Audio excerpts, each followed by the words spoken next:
Are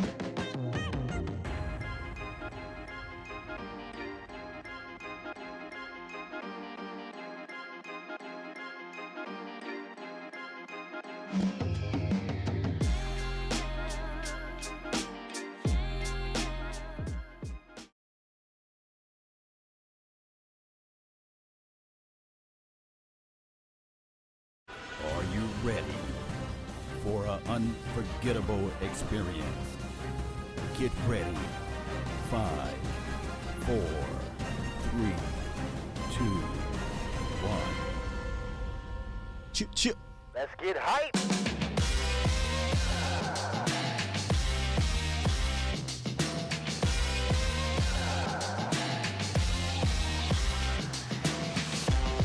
What's going on, Cowboys Nation? Welcome to another episode of the Late Night Hype. Big Game James, Law Nation, the voice, Skywalker still with the new feel.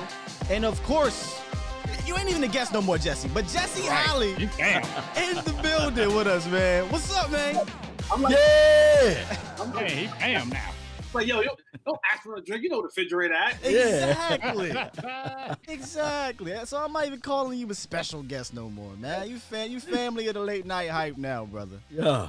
Welcome. You guys the same. Happy New Year to everybody who's listening, who's watching, who's streaming, texting, all that kind of good stuff. Happy 2021.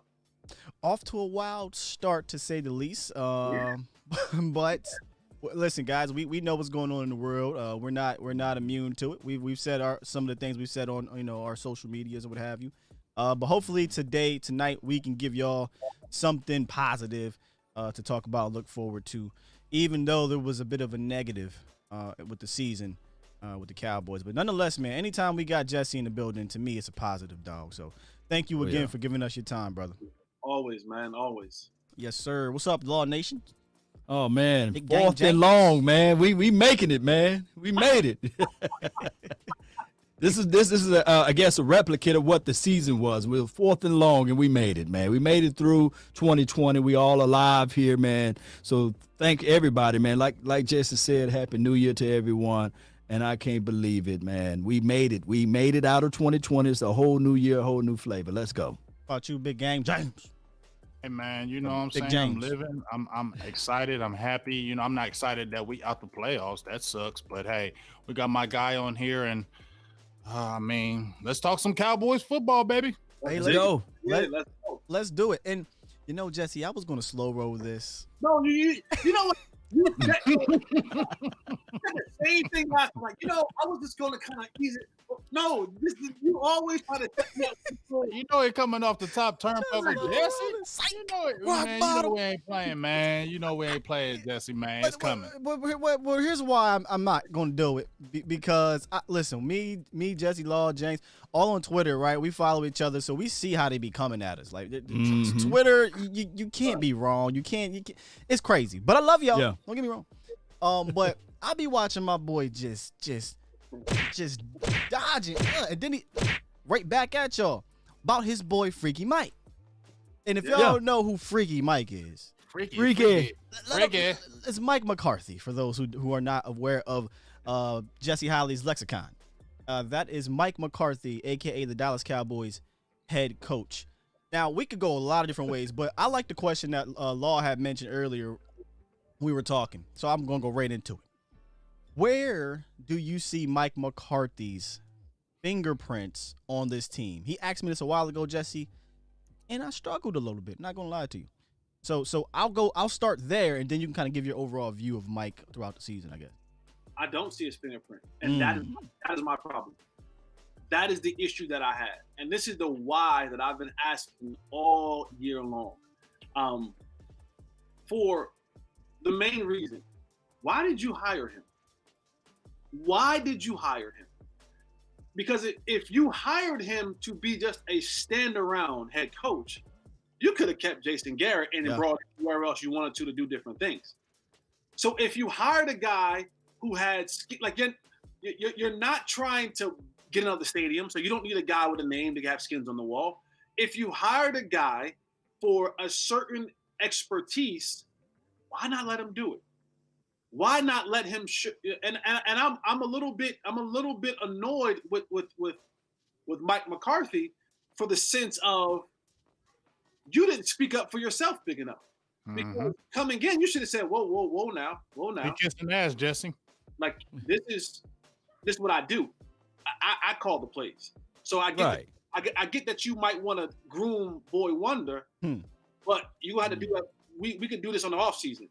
I'm going to call the plays. And so now year one goes down and we're done with this year. And now this year is on you, Mike, right? Like this year is on your resume. This year is stamped on you.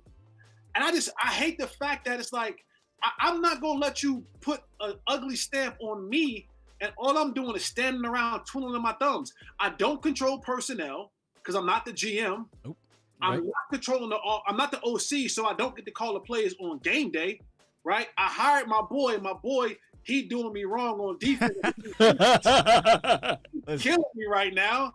So now, it'll be small. And a lot of people ask this, and I said this to a good friend of mine, James Slater from the NFL Network. A lot of people ask me about Mike McCarthy on game day, and sometimes how it feels like he may mismanage a game. And I told her, I said, you have to think about this. Mike McCarthy is, for a large majority of his career, he was calling plays. And it's like anything else, you get into this rhythm, you get into this routine, you kind of find yourself in this place. And now he's just trying to find stuff to do because he has nothing to do on the sideline. And so he kind of looks, he's looking like, which way did he go? Which way? Because he's not in a rhythm which he's comfortable with. He's used to being in the driver's seat. And even though the terrain may be rough, I'm so used to being in the seat that I can navigate it, and it puts me in a mind frame and a groove of how I operate. But when you take that thing that I've used my whole career to make me whole, now I'm sitting there and the pieces are not clicking, and the engine isn't running at full capacity because I'm missing this piece that's kind of put me in a place that I'm not used to being in. And so for me, I'm upset at Mike McCarthy for allowing himself to be put in that situation when you should have came in and said, this is going to be how I do things. Well, we can keep Kellen Moore to help with the transition, but this is my show. I'm going to call the plays on Sunday, and he could be the passing game coordinator. There's other ways that you can develop Kellen Moore. I think Jerry's still trying to hold on to that. Do it my way. Message. He's almost into that same grain of, I'm still trying to hold on to producing the next best thing. 10 years ago, and it failed. I'm waiting to see what the numbers are that comes out on Kellen Moore's contract. That's going to be very telling, fellas. Yeah. That's going to be very telling. It could be JG all over again in regards to highest paid assistant. It could be JG all over again. It ain't, Jesse. Now, come on, dog. You know it ain't coulda. You know it is. Like, let's keep it real. You know when they brought Kellen Moore, this is just what I feel, Jesse, and I want to ask you this right quick. When they brought Kellen Moore in and Mike McCarthy came over, all I was hearing was Mike McCarthy. Oh, I love Kellen Moore. I want to do this with Kellen Moore. I want to do that. No, I don't believe it. I believe Jerry Jones and them said, hey, you know what? You pick your own staff, but you keeping Kellen Moore. You're not going to get rid of Kellen Moore. You will keep him, and that's what you're going to do. And Mike McCarthy said, hey, okay, I'll keep Kellen Moore. And this is my opinion. When he backed off and got soft and said, I'm going to keep Kellen Moore, that let me know you became a yes man. This is just what I feel. Mike McCarthy had that bullish. He was bullish to me in the Packers, and that's why when he came over to Dallas, that's why I was excited about him, because I was like, okay, we got a guy who's going to take command and say, this is my way and this is how we're going to do it. And he came in doing this. And I'm like, oh, boy, I still love you, Mike McCarthy, but you came in soft, bro, and I thought you was going to come in hard. And I feel like because you came in soft, that's another reason why we kind of had this season the way we did, because he didn't come in with control. You got to go hard on them Joneses, and if you don't, they're going to run over you. They are. And they not conniving, but they salesmen. They know how to sell stuff. That's one of the things, the traits that I can see from the outside looking in. And when we see Mike McCarthy, on the sidelines, and he's not really doing the things like we saw over there in Green Bay land. Because I saw him in the face of Aaron Rodgers. I mean, I thought they was going to go to fisticuffs. And I know that Aaron Rodgers is a diva. And I know that Aaron Rodgers is a student of the game as well. So by us seeing the docile Mike McCarthy, we're not getting none of this fingerprint stuff. So like you said, you're right. You're right. It's all about Mike McCarthy sitting back and allowing, dare I say, Kellen Moore run this thing. And what it's ultimately going to do is he's going to drive your ship right out of town. Mhm. One or two things are going to happen. It's inevitable. He's going to shine and be really damn good, and you're gone. Or he's going to be really bad, and it's ultimately going to fall on you, and you're going to get fired. And that's my biggest thing in this league, is that everything, because good, bad, or indifferent, it falls on the head coach. So if it's going to fall on me, let it fall on me. Let it fall on me. And if you wanted to keep Kellen Moore, then you should have went and hired someone who's a defensive-minded coach. Ooh. Mm-hmm. That's Exactly. the thing. Is that if you hired Mike McCarthy because of his ability to develop quarterbacks and his ability to call plays on Sunday. That's what that is the reason why you hired him. You see what he did in Green Bay in his career, and despite how it ended however it ended in Green Bay with him and Aaron Rodgers. That relationship just grew sour, and it happens. It happens. But I'm like, let him do what he does, because people say, well, he's helping Kellen Moore with the game plan. It ain't the same. No. Yeah. It It's ain't. not the same. You're not in control, Jesse. You know it. Jesse, let me ask you this, though. Let me ask you this. North Carolina give you a call and they say, hey, we want you to be the head coach of North Carolina. Or you was like the offensive coordinator for some I guess, NBA team. What would you do? I'm gonna go be the head coach. Point blank in the period. Are you going to come in like, this is my way, I want to be able to come in the coach and I want to be able to do this? Or are you going to be like, hey, whatever? No, I'm gonna take control of the situation, because at the end of the day, This is my team. it falls on my. This is my watch. It's just like being a husband, right? Or Mhm. it's like, yo, whatever goes on in your house, whatever goes on in the law house, guess what? They're gonna be like, who the man of this house? Yeah. Right. Hey. Yep. Like, it's on you, homie. Yep. That's on you. That's on Yep. you, Scott. If it go haywire in your crib, Mhm. you don't be like, Mhm. well, I mean, my wife, she do this and she do that. They're gonna be like, nah, bro. You the man of the crib. They got your last name. Yeah. Man, Woo, deep. I'm not trying to be misogynistic or saying that women No, can't. you keep No, it real. it's No, in you the keep it knowledge. real. Speak it. You talking Metaphor. real talk, baby. At the end of the day, this falls on me. So let me do me. And that was the same thing with Jason Garrett. You said this last year. You let them. No way. My job is on the line, and I can't go out on my own sword. Nah, then fire me now. Fire me now, because if I have to depend on another man to eat or to survive, I'm dead. You know Exactly. what's interesting about that, and somebody said it here, maybe just took a job, is I don't think Mike McCarthy has ever, as a head coach, just been a stand-around head coach. You're asking an old dog to learn new tricks. Mm. Yep. And so for James, it was his kind of red flag was, hey, you done kept Kellen Moore, so that's kind of soft on me, right? My red flag was, dog, you hired your friend who hasn't been a successful defensive coordinator in 18 years. Yeah. That made me raise my antennas and say, what's Nah. going on here? No, I'm not gonna front y'all. Can we keep it? We family, right? Yeah, We keep it do- real. Yeah. Yeah. Keep it funky. Come on, man. Like, I was like, okay. Now, You didn't feel great about it though, Jesse, did you? What about Listen, Nolan? here's my thing. If the day comes, and I think about, believe it or not, you're gonna have to believe it, but I'm telling y'all this. I think about this stuff. If the day comes and I ever make it to this big network and I'm this big, I'm Stephen A type level. Like, I think about who can I bring along? Who can Yeah. I elevate? You got me, huh? Right? No, he ain't coming for you. Like, Just put it names down. like you guys, like, yo, I would really like, if I got to that point, like, to really help those guys elevate their digs, Yeah. right? Show. And that's that. But now, Hold up, Jesse. We legit though. Hold on. Mike Nolan don't do what we do, Jesse. Let him go. Over here. You gotta respect the man for looking his homie out. Yeah. There you go. Take him up for the team. All Yeah. right, look. Oh no, Jesse. Let me take my Cowboy fandom off, and now away from the outcome, right? This your man's.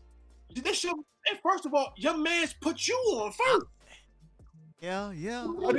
But Jesse, though, we about winning, though. Jesse, you can't bring your man's ain't being dominant as far as the defensive coordinator, though.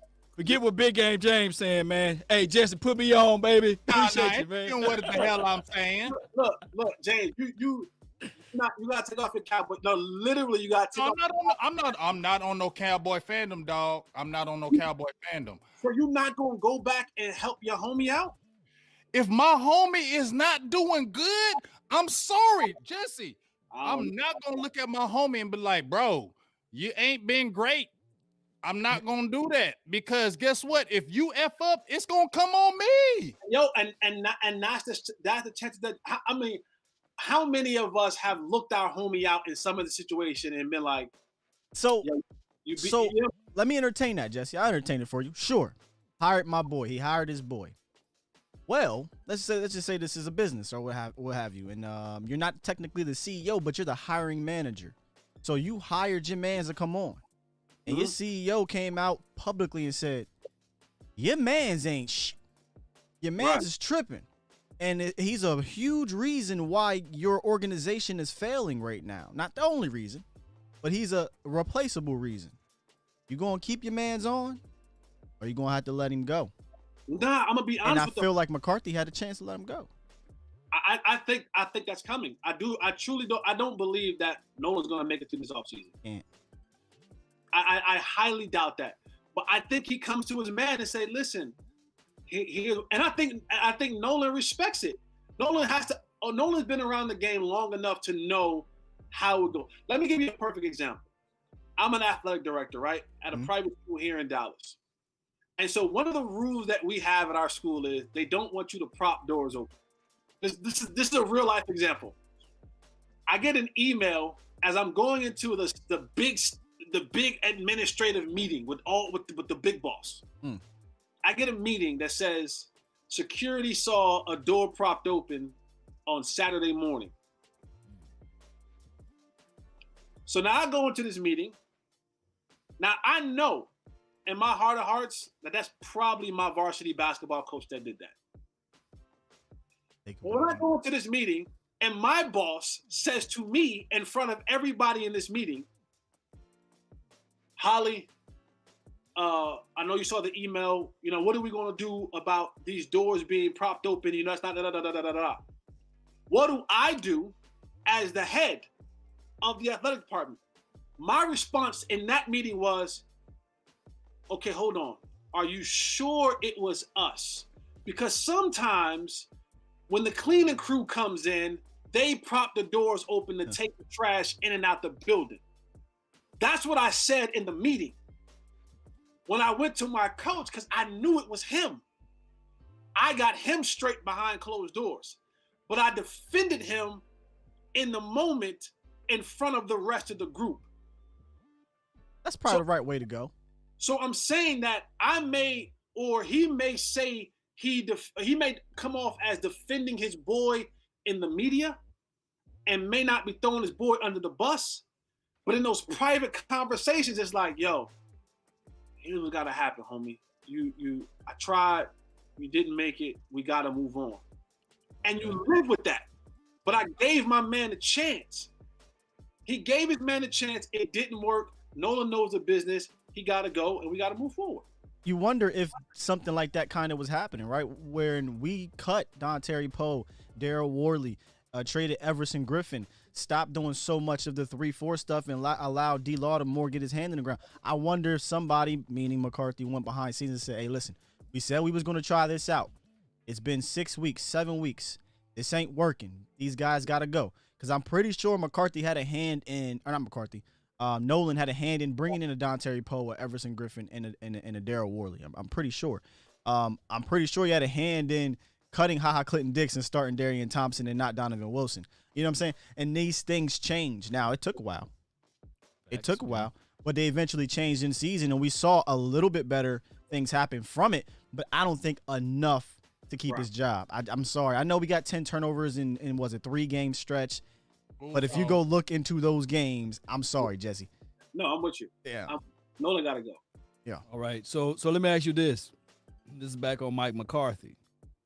Did he lie to kick it? Hell yeah. Did he lie to kick it? I mean, he said it. Talking about Jesse? Yeah, we all lie to kick it. Yeah, he said it. So he really didn't watch all of those films and these sorts of things. He said it publicly. He said it. Yeah. He said it publicly. He didn't. I don't believe he believes in the analytics. No, we all lie. Like, wouldn't you lie to kick? I would lie to kick. Yeah, I mean, I'm not even mad at him for that. So y'all are mad. Okay, good. How many of us lied on resume? I'm mad at that. I'm not even mad at that. Remember, James, when we first did and talked about this, we were kind of making fun. Like, I put on my resume, I could type 72 words per minute. I can't type 72 words per minute. There, I'm gonna be trying to type fast as hell, and be like, "Hey, bro, you lied, but I like you, so come on." Right. My thing is, I'm gonna tell you whatever I gotta tell you to get into the door. Mm-hmm. Now I gotta sell myself. I'll figure the rest out later. Yeah. Here's the thing, though, Jesse. I got experience. Yeah. Analytics. Whatever you want to hear. Whatever Analytics. you want to hear. Yep. Analytics got it. Me and my friends in the garage got it. Let's go. Jesse, here's my thing about this, and I don't even want to keep staying on it.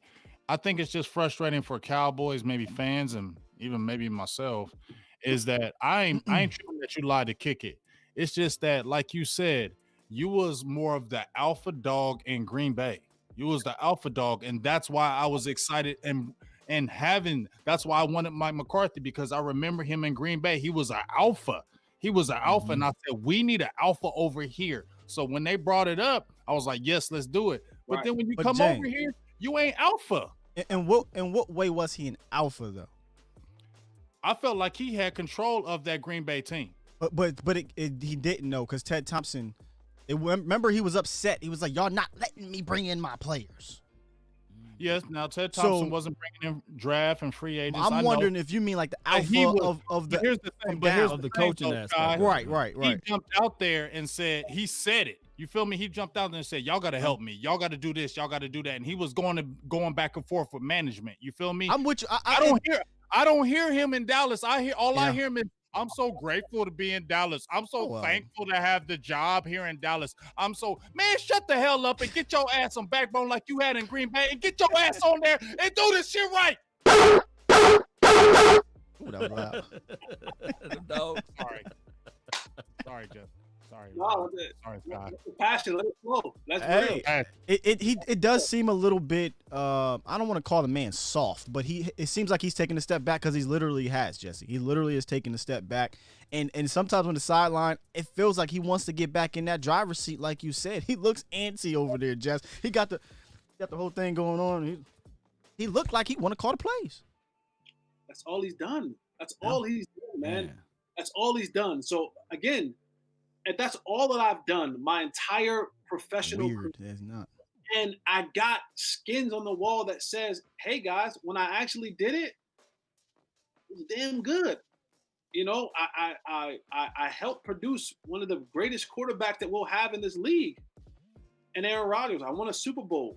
Up until this year, all of the great Aaron Rodgers numbers came under Mike McCarthy.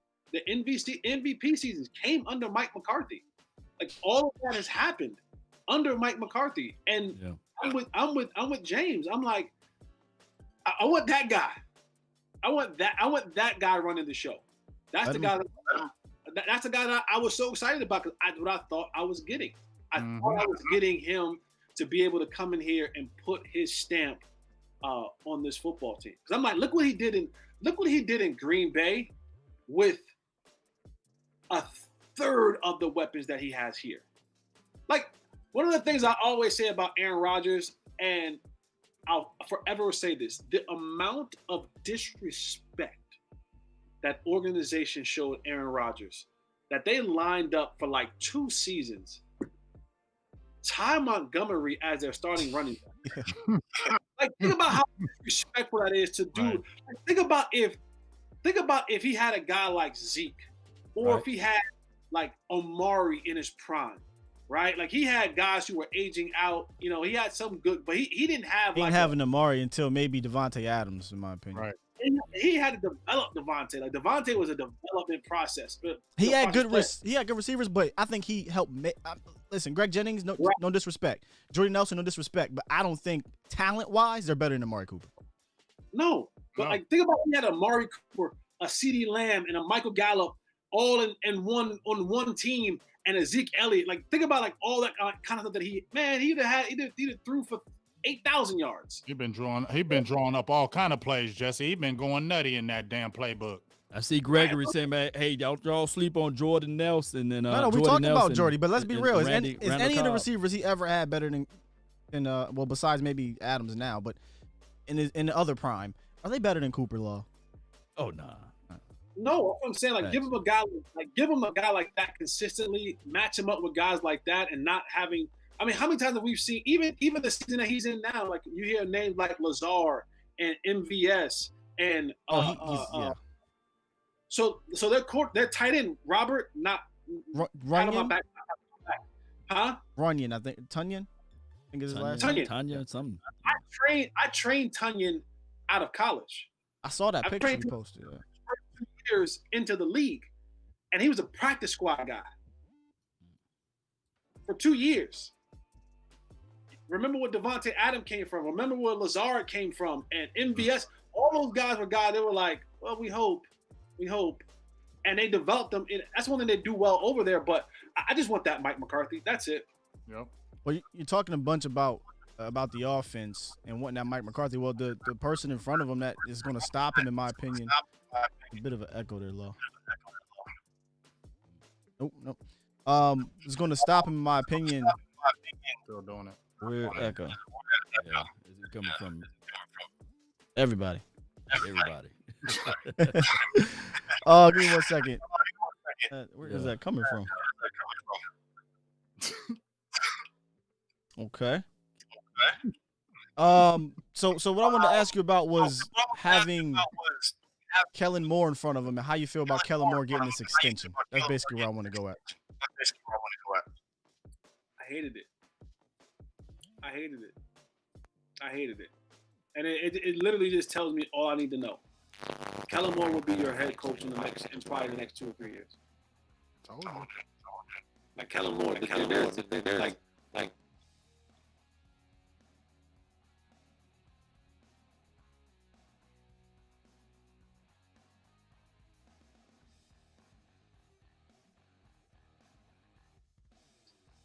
in the next 2 or 3 years, Kellen Moore will be, and then Jerry will have his opportunity to say, I did it. I did it.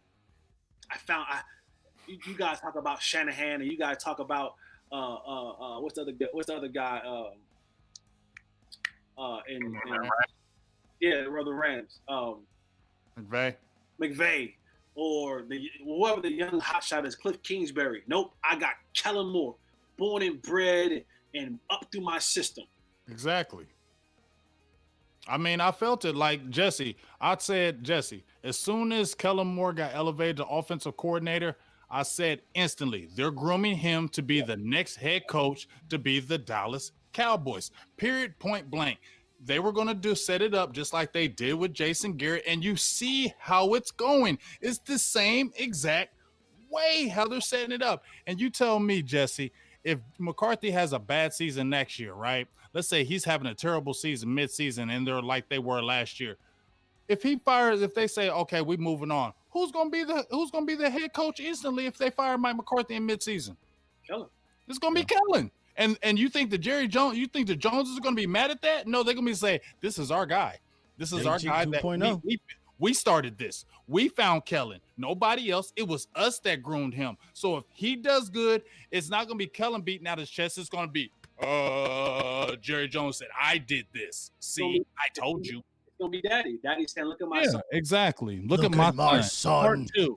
Look at myself. That's why I feel like, Jesse, that's why we keep going in these same damn circles. So when you asked me off air, he said, do you get mad after that? That's why I don't get mad as much anymore, because it's the same thing. It's predictable. And it's sad because you've been in the organization, Jerry. I'm sorry, Jesse, and you've seen it firsthand. So we don't know like you do, but you're still saying the same things we see on the outside. And damn. It looks, smells, and feel exactly like the Jason Garrett situation. It was the same thing, man. And I'm gonna be honest with you, and the leash is going once, and if they pay Dak this offseason, that leash is gonna get so much shorter because they're gonna be looking to capitalize on that while they still got a lot of these guys on the roster. So that leash is gonna get even shorter. And again, it's gonna be another way, if it doesn't work out in the next 2 or 3 years, for Jerry to, his new thing will be, well, we're going to introduce Kellen Moore, and people will get hyped again, and there'll be a new reset. Like we keep this perpetual, this hamster wheel. Yeah. Hamster. Yep. And a lot of it is because of the leadership of Jerry Jones. Yeah. Oh man, how do we fix this then? That's why I said can't fix it. That's why I said you need a guy that's going to come in here and say, shut the F up, Jerry. I'm doing it my way. Good luck finding. And the last time you had that, the guy retired after a couple of years. He said, I can't handle it. I can't deal with it. Damn, Markelle Fultz tore his ACL. I'm sorry, I didn't mean to say that, but that hurts my soul. But guys, like, the league is changing in a sense where I think the Cowboys are still a coveted organization. I think that's still a thing. But the names are changing. The people are changing. And so what once was held in high regard to those past gatekeepers, those guys are being moved out and moved along. And so you have this new crop of guys coming in. And so anybody with real oomph will look at the situation and go, this is not a situation for me. Like Mike Tomlin would never come here. Like coaches like that, who if you just let him do his thing, he's going to produce winning seasons and he's going to produce quality football for you and winning football for you. Because Jerry won't, and there's no way to fix it. There's no way to fix it because the way the family is. It'd be one thing to lie to kick it and then come in here and just do your thing and say, I dare you to fire me. Right? If I'm having success doing it my way, I'll let you pretend that you got it, but I'm doing it my way. I dare you to fire me. He lied to kicking and then he's just chilling. He's just letting Kellen Moore call the plays. He's keeping this guy. Granted, I know you said it's his boy, but I'm sorry. I felt like he could have salvaged a little bit if he would have got rid of his mans in week 7, week 8, because it was historically bad, Jesse. It wasn't like it was just a little bit bad on defense. It was historically bad. So I'm hoping we get that aggressive Mike y'all talking about back, man. I doubt it. I hope with a full off season that we see a different. And I know we're bagging on them and everything right now, but let's also be very clear here. We probably suffer the worst injury-riddled season I've ever seen in Dallas. And just by default of those guys being here, you likely win this division, Jesse, which maybe puts lipstick on a pig. But nonetheless, let's also be very clear with that part. You can also say, well, if Philly didn't have all their injuries and Carson Wentz actually played well. I still think we better. You know what I'm saying? Like, I mean, people, you can have that argument all day long, depending on sure. You sit on. Absolutely. But at the end of the day, we've had full rosters. We've had full rosters, healthy rosters with really good players, and when they didn't make the playoffs. Well, I mean with Mike. I'm saying we may have a different feel, right? If Dak stays healthy, if Tyron's healthy, and at the very least, those three. Everybody else can get hurt, but if those three are healthy, I feel like you're at least win this division, which again could just be putting lipstick on a pig. Right. Absolutely. I think in this division this year, having Dak with everything that we had, we win 2 or 3 more games easily. Facts, man. Facts.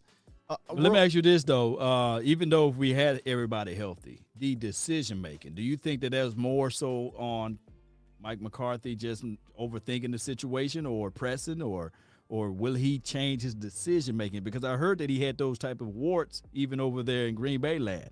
That is something you can judge.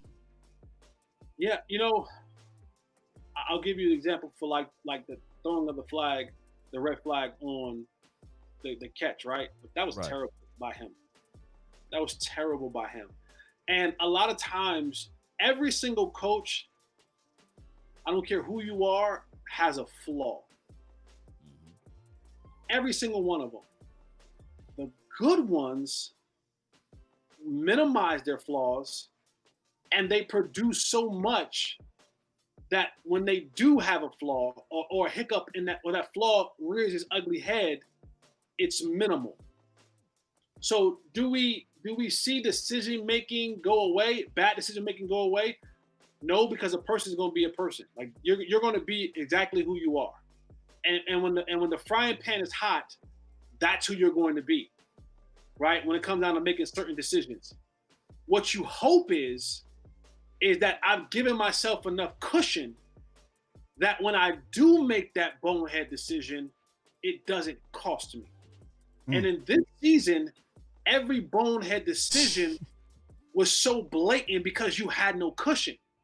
See, if you 8-0 and you go for a punt backed up in your own whatever and it's no good, you go, Yeah. you feel some cushion. Yeah. If you're at the end of the year and you're 10-3 or 10-5, 11-3, 11-4, and you don't throw the challenge flag, well, we're still first place in the division, so don't worry about it. It's still a bonehead play. It's still a mismanage of the game. It still shouldn't ever happen, but I built the cushion up so that when I do have these blunders, they aren't so blatant. The problem with this year is we had no cushion. So everything was put on display at full capacity. So if we went, and because we covered this team so closely, if we went and watched I was going to say that. and we went and watched Kevin Stefanski in Cleveland, we'd be like, oh, that's a dumb decision. If we went and watched Bill Belichick in New England, if we watched Bruce Arians in Tampa, if we watch Tomlin, we can find bonehead decisions all over the place. Difference is those that are winning have built cushions and have built themselves a little bit of leeway so that when their bonehead decision or mismanagement of the game rears its ugly head, it's not so so blast because there's room to say, well, we're good. We got 11 victories. Like, you know what I'm saying? Like, we're good. We got 10 victories. We're first in the division. Yep. You know, they can be, oh, that's super aggressive. We like the aggressiveness. But when you do it and you 2-6, you like, that's the stupidest, dumbest. Right. Right. Exactly. And I'm a big guy of momentum. I think that first game of the season, it was the 4th and 2 play. I guess it was with the young phenom CeeDee Lamb. He didn't run above the sticks, and that pass was incomplete. And then, of course, we can go back to the pass interference, or was it not? Football all boils down to like 1 or 2 plays that can really tarnish you. And who knows, if we were to win that first game on the road or what have you, hopefully that momentum would have spilled over to the next following games. And even with the Seattle Seahawks game, it was a 4th down play, I think, that they went for it. Russell Wilson passed the ball in the middle of the field. If we had the chance to stop them there, we would have won that game. Hey, so, you win a so game. many things. Yeah, winnable. Win those 2 games, we in the playoff, baby. and that's the biggest thing. So,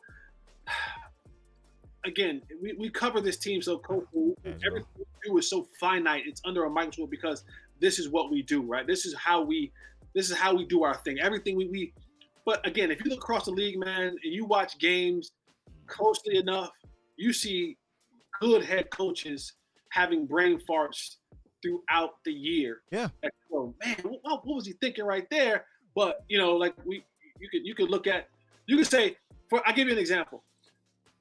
Andy Reid last week, or Eric Bieniemy, whoever's called the play, they called this play in a meaningless game that could have got that quarterback seriously hurt on the 4th down. They did a little shift thing and they tried to sweep handoff it and run so out the backside of the end zone. I mean, of the sideline, and they threw it and it was incomplete to Patrick Mahomes.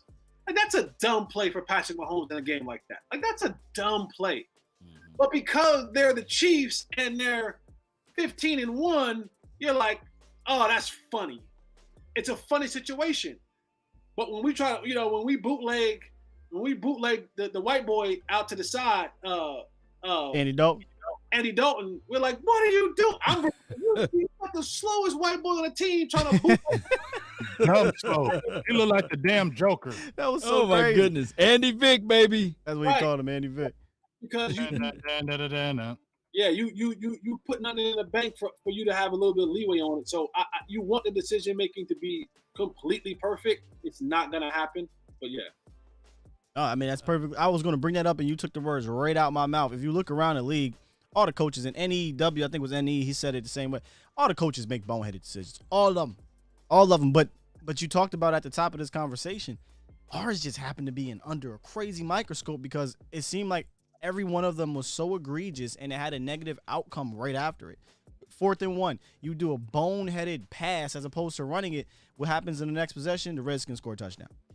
Try to go for it on, fake punt 4 for 10 on your 24. What happens? A unfortunate series of events right after that. Touchdown, next play, interception, touchdown, game's over. Right. And then this thing here in the Giants game, should have challenged it, didn't challenge it, hurted us. And then, there's a play call situation down there too. In my opinion, spreading out on 1st and goal on the 6-yard line with Terrence Steele one-on-one once again with your season on the line. Another boneheaded decision. Granted, that's probably Kellen, but he's listening. Right. He's listening. Tell Kellen, no, sir. Let's just line this thing up and let's give it to 21. Let's see what we can do. And if we need to throw, we'll throw. But nonetheless, you're absolutely right, dog. Absolutely right. I do want to ask you, though, before we talk about the players, because I definitely want to get your opinion on some of the individual players. Since we're talking about the coaches, just kind of your thoughts on Tom Sula and Philbin on the job they did this year. If you can, I know it's kind of tougher with the position coaches, but yeah, I mean, you look at what Philbin has done with the offensive line. I mean, they played decent as the year went on. I mean, they weren't world beaters, right? But I think they had 10 or 11 different offensive line combinations. And one thing that Nate Newton always talks about when it comes to offensive line is like that is the tightest group of any group in the locker room. No one hangs out more. No one is more cool. No one is more like brotherly love than offensive linemen.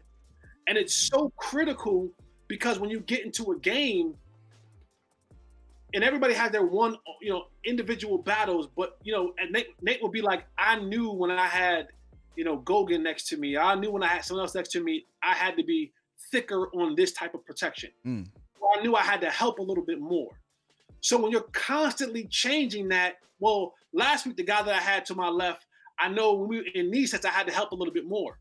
Well, this guy, this week, now I have to help a little bit more the opposite way. So it's like when you have all these different changes, it makes it really hard for this unit to gel and to really be locked in step in what you do as an offensive line. Like that's what makes offensive line so difficult because you need that continuity because it's so like even just having your arm out there sometimes means the difference between a sack, a hurry, the pocket collapsing because the defender may pause and it allows your guy to now get over to his block, combo blocking, pulling, snapping, signal calling. There's so much stuff that happens between those 5 guys up front that when you're changing the combination, he's going from guard to tackle. He's going from right tackle to left tackle. He's going from left guard to center. He played center last week. Now he's playing. For what they were able to do and still give themselves a chance says a lot about Coach Philbin, and that's a hard group to coach because you need that continuity. It is the only group that requires that type of unity, and Nate calls it like fitting like a glove. Like you need each individual finger to fit, and when they don't, the glove is a little bit flimsy. And that's the only thing that defenders need when you're talking about collapsing a pocket. I just need a corner, right? I need that tackle to set a little bit too short, and now that defensive end is coming off the edge. Or I need that guard to go out just a little bit too much. Now that center has to deal with that dude who's coming off right up in the middle of the quarterback's face because it was a half a foot off of what it was last week.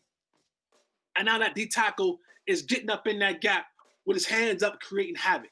So that's the little bit of the thing when you talk about. So I think Philbin did a decent job with getting those guys to come together and trying to formulate some sort of continuity and consistency across the offensive line.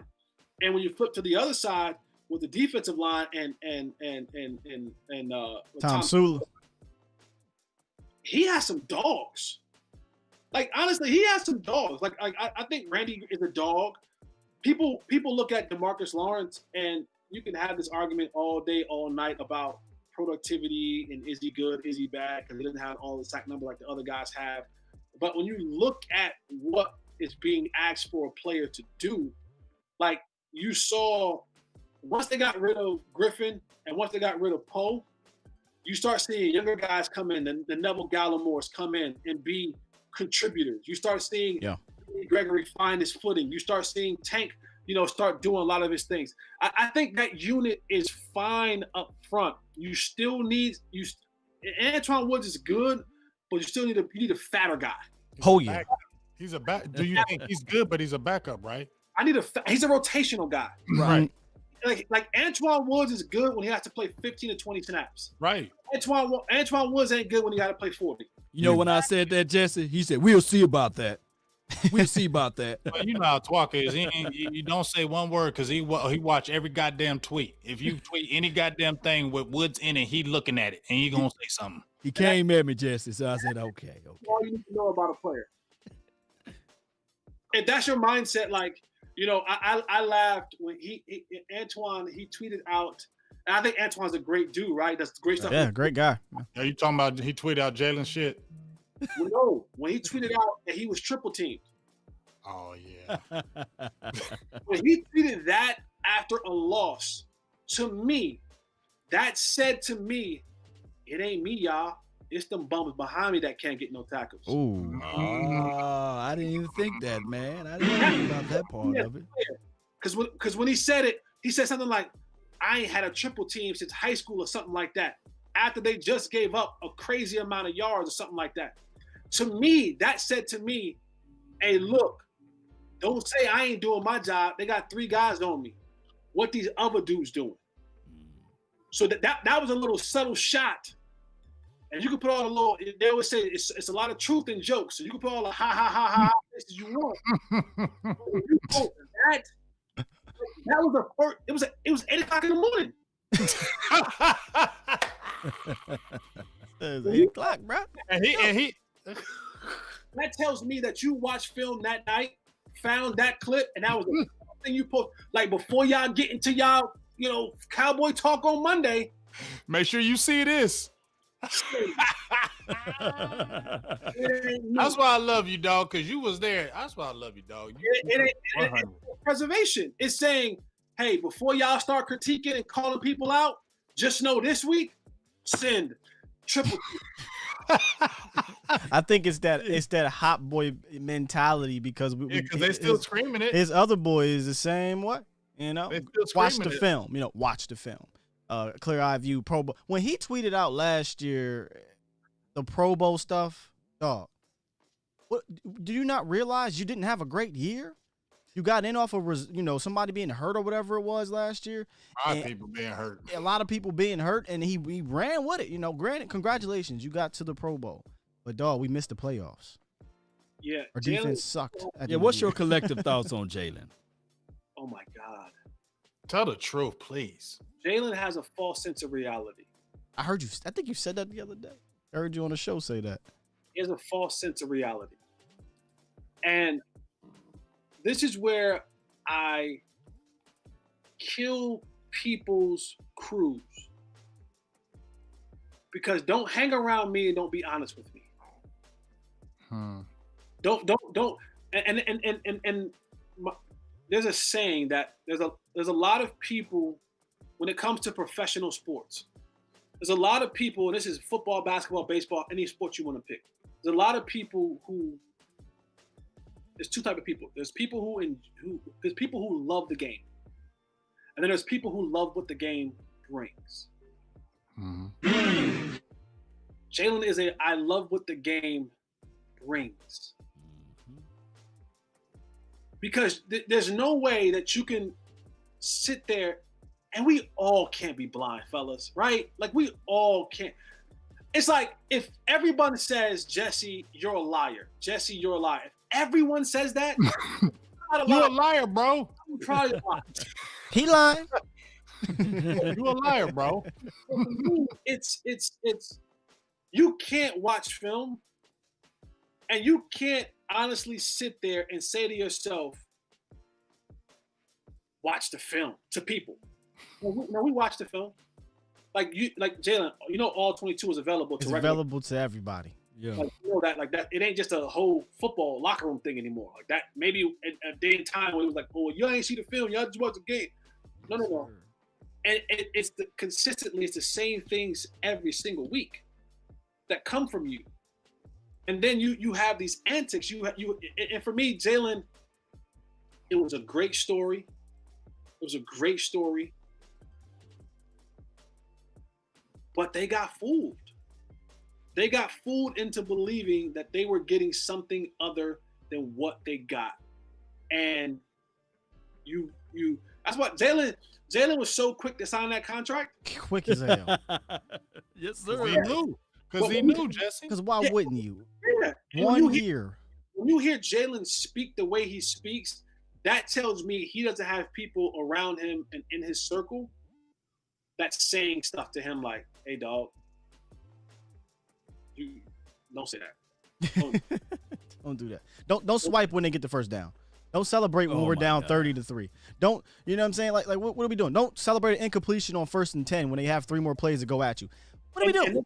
And Jesse, can you please explain to everybody, being second in the National Football League in tackles as a linebacker, that doesn't give you the cake Blake and the ice cream, right? Stop. So we're saying Blake Martinez is dope, so that's why you can't say that. Can you just break it down to people as a wide receiver going against linebackers and safeties and cornerbacks? Well, here's the thing. As far as it's like tackles, right? It's where the tackles were at. That's it. Relatively to what is your number and what was the average area of what you tackled? If you're tackling 5-6 yards past the line of scrimmage, then buddy, that ain't a good look. Right? Because that's telling me that you ain't getting off blocks. Because you're already standing about 3 yards behind, 4 yards behind the lineman. They're standing 7 yards behind or from the center. So that's 11 yards of space that you have to work with. And if you're tackling plus 5 yards, that means they moved 11 actual yards before you moved 1 or 2. And as a linebacker, that's poo-poo. And I want to kind of put something into the universe here that I always see in regards to Jalen Smith. And half of it's true, but the other half of it I got to bring up. So, guys, we understand we need better defensive tackle play. Facts. Completely understand that better defensive tackle play will help all of your linebackers. But, Jesse, in my opinion, if I'm going to sign my linebacker to a top 2-3 deal, I expect him to be an elite linebacker no matter who the hell is in front of me. And I have not seen that kind of play regardless. And let's also be real, Jesse. No offense to Antoine Woods. No offense to Malik Collins or Tyron Crawford. But they ain't that nice at D-tackle either when he got the contract, right? He played better with lesser DTs in front of him too. Those DTs aren't, prime Gerald McCoy and Geno Atkins and Aaron Donald. And he played well enough to get the contract, right? So I still want to see you make plays in spite, because that's what they're going to ask the quarterback to do. That's what they've been asking the quarterback to do. Hey, I don't care what's around you, make plays in spite. Hey, Zeke, I don't care what's in front of you, make plays in spite. So how do we let Jalen off the hook for those that are saying that? I get that he doesn't have the greatest DTs in front of him, but you got paid to be a top linebacker, so make plays in spite. Name me the dominant defensive tackles in front of Bobby Wagner. Don't worry, I'll wait. And not only that, also, okay, well, what happens now when you got to play coverage? Oh, well, we know what happens, Jesse. That's the Scooby. That's that Scooby Doo when he run in the air and he ain't going nowhere. And he They're gonna do. That's you guarding the man that's coming out. and you do a terrible job on that. And what the good teams were doing was just like, oh, let's find a way to get this guy in space. And they do it, Jesse. And they do it every week. Every game. How do we get the 54 in space? And when they do it, it's effective. They win. Let me ask you something. Guide him. Let me ask you something, Jesse, because I wanted to ask you because he after people have been getting on him, I don't know if this was he made this quote to Jerry, but he was like, watch the film, but he was like, look, man, I'm blessed. I came back from this injury and nobody thought I was. I feel like he threw that out there because he's playing on that. He's playing on that injury of I came back and nobody thought I was going to come back. So what I'm doing now is miraculous. And I feel like he's standing that up to Jerry. Like, you see, Jerry, I'm doing my thing and I came back from all this. And I just felt like he threw that out there because first he said, watch the tape. And he's like, but I came back from this devastating injury. Did he say that, He's James? Like, yes, he said that. I came back from this I think I heard it. He quoted that. Yeah. He said, I came back from this devastating injury, so I'm just blessed to be playing this game. And I feel like you use that. He uses that to, oh, you're right, Jalen. It's a great story that, yes. You know me. You know what I'm saying, Jesse? Almost like make us feel sorry for him. I don't feel sorry for that shit, dog. I don't care. and that's what it comes down to. It's definitely one of those things where it's like, let me throw this out there so they can. It's a built-in excuse. Yes, it's a built-in excuse, and no one buys that in the league anymore, because you can't go up to Dalvin Cook and say, "Hey, bro, I came back from this leg injury, man. So don't run for over 200 yards on us. Like, don't do that." No, I'm gonna cook you. And so he tried to throw it out there. And to be honest with you, Jerry paid for the story. Mm-hmm. Ooh, say that again. Say that again. I never heard this part. That feel-good story. Yes. Yeah. And it was, see, we take care of, see, we want to reward that. And it was, and to be honest with you, it was another careless mistake by Jerry, because we're in the time right now with that money. At the time, we were still trying to get Dak paid. You know what? I'm gonna go ahead and do it. you get a point for that one. And so, how careless of you to take this money and go give it over here to a guy? Like, I don't know what you were trying to prove, but you failed again. And now Jalen's gonna cost you. And if I was Jalen, I'd have been like, okay, Todd Williams, what do I sign? That's the money guy for the Cowboys. Okay, Todd, let's go. But I would have signed with a crayon. It's one thing, Jesse, if they would have gave him the Cole Beasley extension. Remember how Cole got that little 3-year deal? Wasn't nothing crazy. The Barry Church extension when Church was hurt wasn't nothing crazy. They gave this man top 3 to 5 money in the league at the position after a half a year or a year of solid play. I just think that's wild. After the injury that he had, I would have said, hey, Jalen, amazing, great year off of the injury. Let's see you do it again. Let's revisit the table. Isn't that wild that you can have one guy who you should be saying, prove it to me before I pay you. And then you have another guy keep proving it, who has been doing it, and you're like, we're not sure yet. Show me again.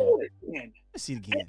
Like this is the crazy thing that happens with the Cowboys. It's like the people that you should be paying. You should be paying your Byron Jones of the world. You should be paying the Dak Prescott's of the world. You'll be having guys like that on your football team. What's my guy at Kansas City? He shouldn't be a Kansas City football player right now. Hitchens. Right? Guys like that shouldn't be out of here. And then you go, oh yeah, let's give the guy who had a devastating knee injury and only played one good season, decent, pretty good. Let's go give him top market. That's that is what this organization is doing. Look, Tyron Crawford was the same thing. Like Tyron Crawford had a decent year at defensive tackle. And they said, you know what?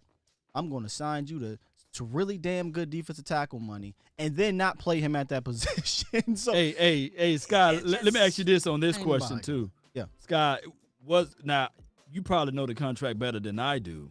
It probably not even be a bad contract. The Lyle Collins contract, is it a bad one? No, that's not. Or it was pretty good. That's a good contract. It's a good contract. No, I don't mind the Lyle contract. Okay.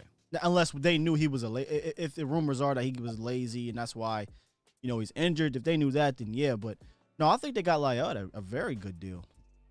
And Jesse, do you have any reservations on? He have those hip situations. It says it's really bad. Do you think he's gonna be ready for next year or this year? Lyle Collins. I think he'll be ready for the upcoming season, but there's certain injuries, guys, that when fat guys, big guys get those injuries, He's 330 now. They linger.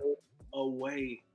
They linger. About Tyron, when you think about it, these guys are 300 pounds. You got to stay in shape. You always got to be working out, don't you, Jesse? When you that big, pounds, and you're being forced and tasked with taking on other 270, 80, and sometimes 300-pound dudes, and you're in these positions where technically your body is not supposed to be in. So now you're telling me that a 300-pound dude who's always in a hip stretching bent over position, who's always on his last kick, putting his foot in the ground.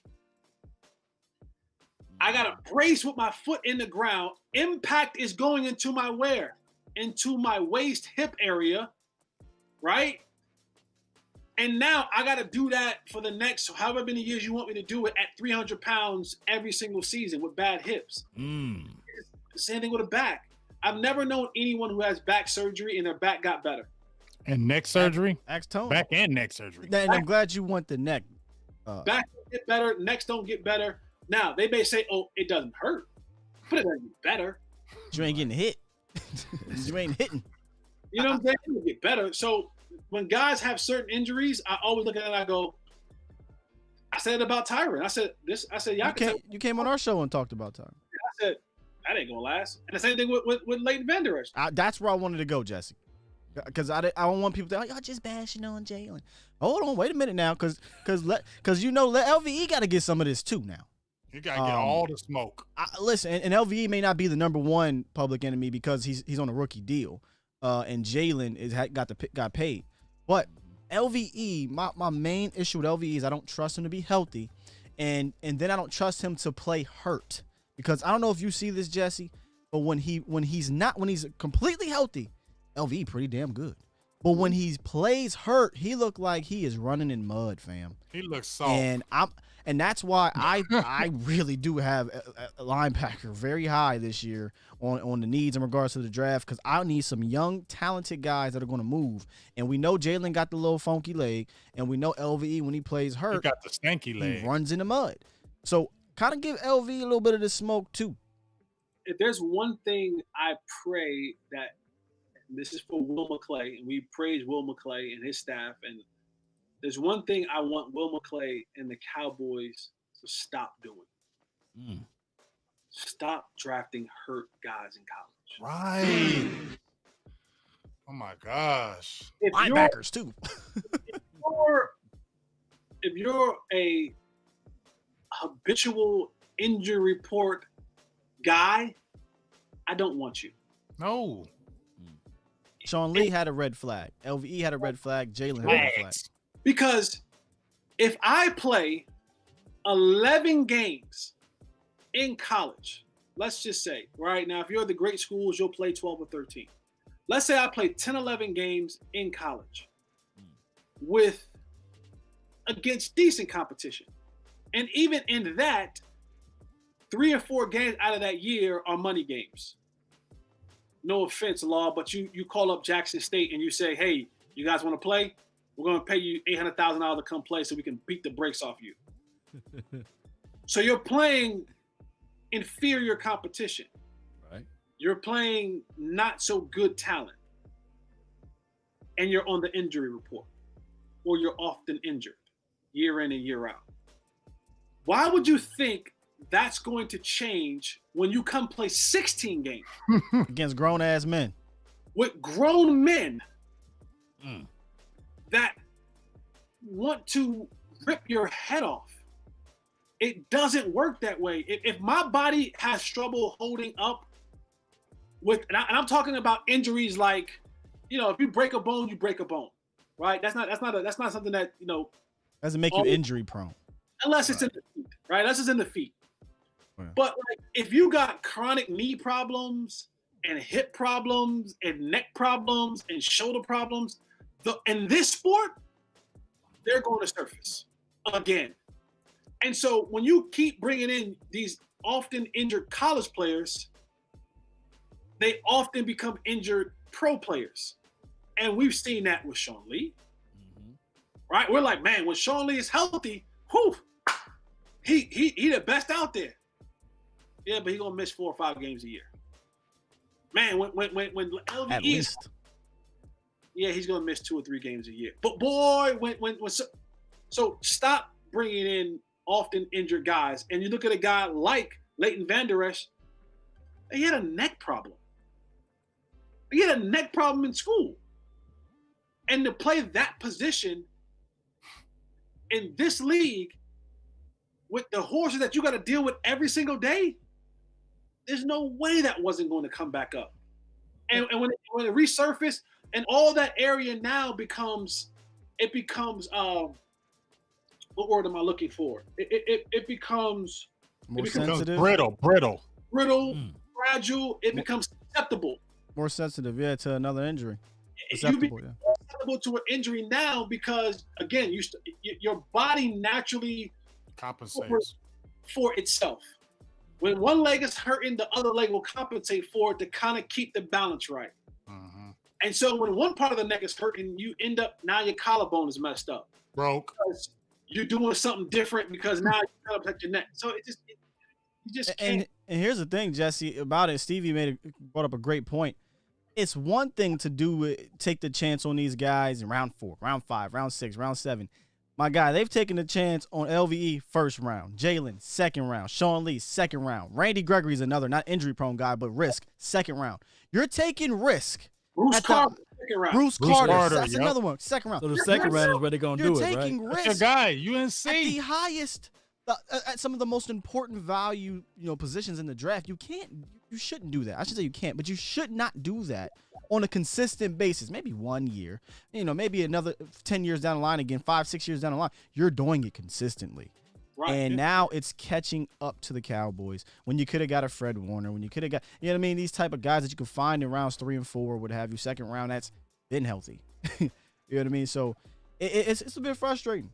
It's a bit frustrating. It's almost to me like, fellas, that the Joneses want to, and especially Jerry wants to have this story so he can sit there and say, guess what?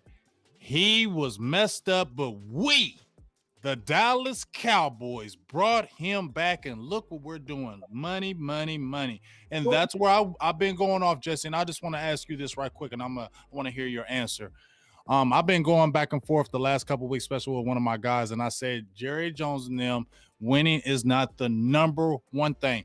I believe they want to win, but I don't believe it's the number one thing because I see too many other things that tell me opposite. You've been in the organization.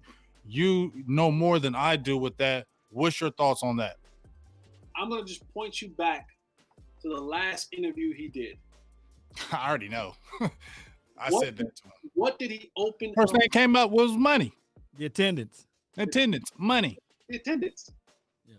Dog, your team just lost. Your team out the playoff again. And the first thing he wanted to point out was, but boy, did we have attendance. Yep. Not that, you know what? I'm pretty upset, guys. Another year I'm not in the playoffs. He talked about attendance and how it was record setting. And then the afterthought was, oh, by the way, let's talk football now. Mm-hmm. So I'm right there with you. And this is his biggest moneymaker. Nothing in his portfolio makes him more money than the Dallas Cowboys. Mm-hmm. So when you talk about stories like Jalen Smith, that sells. Jerseys sell. That's what he wants to do. He wants to put butts in the seats, and if we win doing it, cherry on top. But and I remember this, and I've said this before publicly. We were. I forgot what year it was. Whatever the year they fired Wade Phillips. 2010. I remember we came into a team meeting, and Jerry was in there, and it had been some conversations about certain things happening, and Jerry held up the New York Times. Man. New York Times. And on the New York Times at that time, it had the Cowboys were the most something franchise in the it was a newspaper, and it was like #1 franchise, and it was, you know, some guys had gotten in some trouble, some guys that got caught smoking weed, and, you know, basically Jerry was like, listen, I don't care about none of that. Y'all not gonna F with this. Wow. Y'all not gonna mess with this. So get it together. I wish you guys could smoke weed. If you could, smoke away, but you can't. At that point in time. Jesse, that was the time frame, and this is why I said JG did a little bit of a cultural shift, because that was a time frame where we was Hank Johnson. We know what happened there. Terrell Owens, Adam Pac-Man Jones.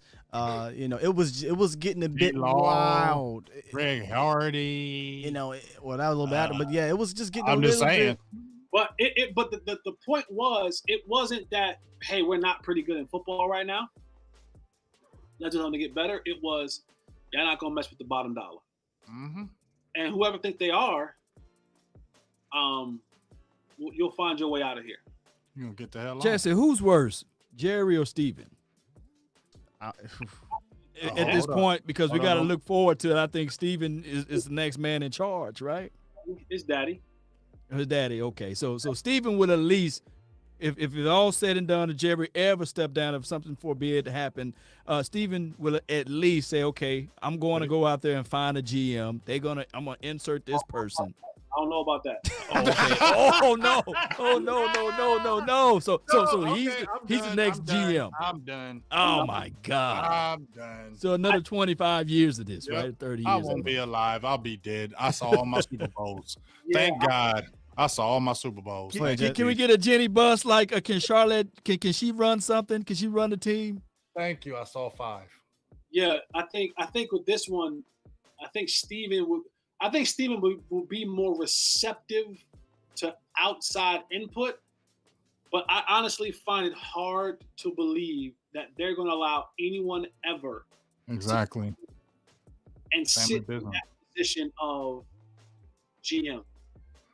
I don't think it'll ever happen. And Jerry might outlive all of us. Right. He gonna be fighting. He be 105. Vampire blood. I said, get that receiver now.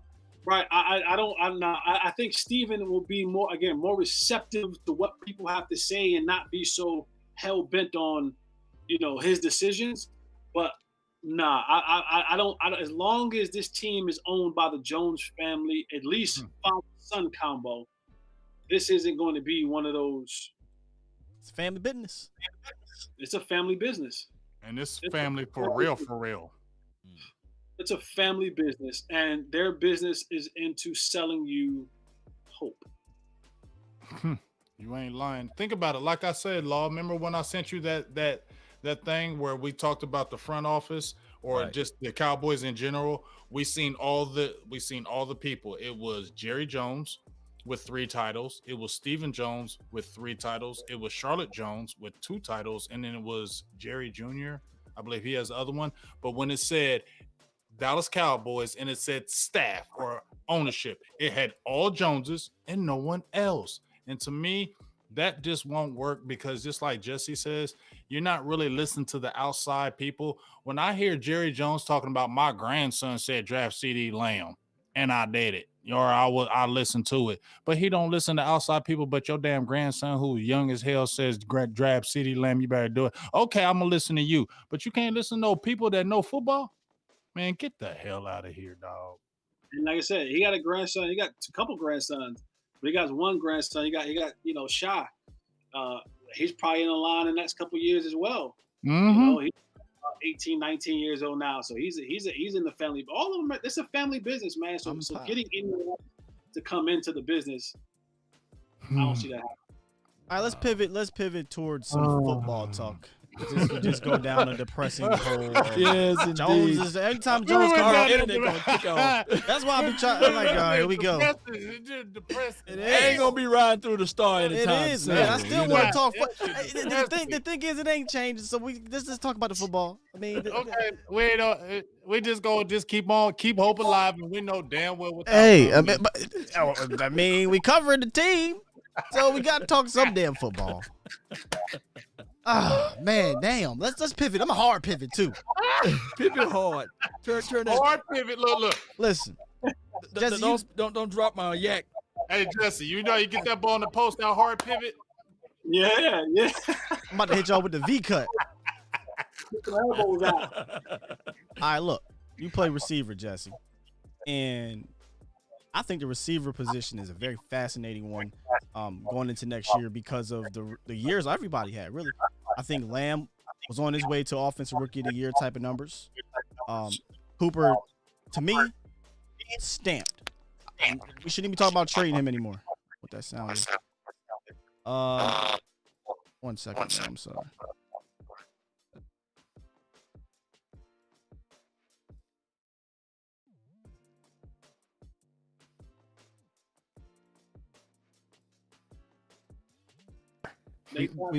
We back.